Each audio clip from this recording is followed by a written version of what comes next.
the same as hook lying, but we're going to do it with a knock-kneed position.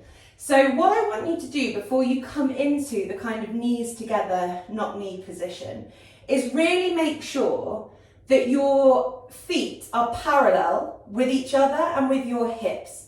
So you're not just considering your ankles here, you've got to think about your toes.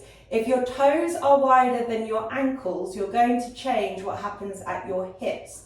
So make sure that you're probably going to feel more pigeon-toed than feels normal to you, but it's actually probably a better position. Middle of the toes and the middle of the ankles stay in alignment with the hips as we drop the knees together. And we're just going to keep it really simple kind of to start with. So I've got my feet at hip width apart and I don't really feel anything when I do that. So if you're doing this position and you don't feel anything, then come with me and do a slightly more extreme range of movement. But if you feel stuff happening just being in this position, just stay here. So you're just going to lightly push your knees together, but without changing the angle of your feet. So the feet stay parallel with the hips.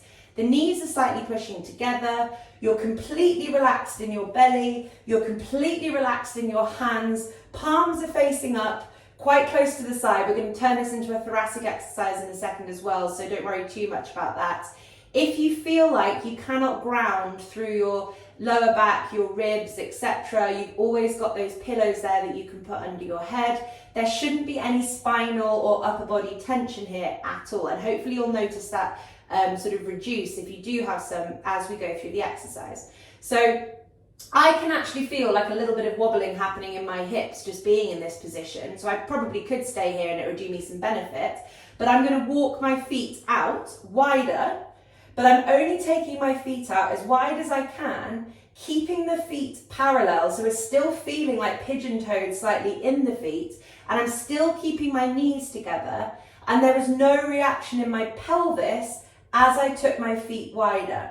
So if you notice that you take your feet wider and then suddenly you like arch your back and tilt your pelvis forwards, you've gone too far. I want your pelvis to feel flat and relaxed on the floor. You're not pushing it down into the floor and engaging your abdominals. You're just keeping the pelvis flat. The lower back is going to hopefully start dropping. The bottom of the rib cage is going to start dropping. And if all of that feels like it's a really kind of far away dream for you at the moment, put more cushioning under your head to change your thoracic position. So we're just going to stay here for like another minute before we bring in the arms. But I just want you to keep gently squeezing your knees together and relaxing the rest of you. So breathing nice and deeply in and out of your nose. Big toe joints are staying in contact with the floor. The feet are parallel. They are not turned out to the side. And what we're doing here is kind of the opposite to what we did the last couple of weeks, which was focusing on pelvic alignment with the outside edge of the hips. Because we've got some exercises involving that later on, I'm actually using an inward rotation of the hip to help realign some pelvises. So I know that this is actually very beneficial for my sticky right side of my pelvis. After a little while, the pelvis kind of drops back and I feel a sort of reduction in the lift in my lower back on the floor. If you're happy to do so, but feel free to just stay here and be in this position if that feels like it's enough for you and it's working. We're going to not have our hands too much out at a 90 degree from the shoulder. So I touched upon this last week, but it's something I'm getting really hot on at the moment. I want everybody to put their palms facing up and their hands really quite close to their pelvis, because it's going to help create more change at the shoulder.